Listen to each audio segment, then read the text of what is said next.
So I'll be showing you how to set a pin on your Redmi Watch 4. So simply swipe up and then tap on settings. On the settings page, scroll down until you get to pin, tap on that, and then tap on set pin. Now enter the pin you want to use. It's going to be a 6-digit pin. 1 2 3 4 5 6. Of course, you want to enter a much better pin.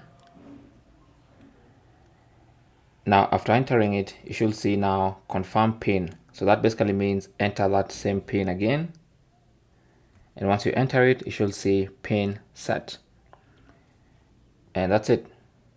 So now your watch, as long as it's not on your wrist, anytime someone wants to use it or you want to use it, then you're gonna have to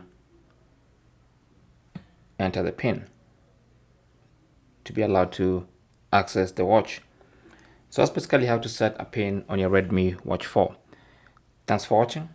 Comments and questions down below, and good luck.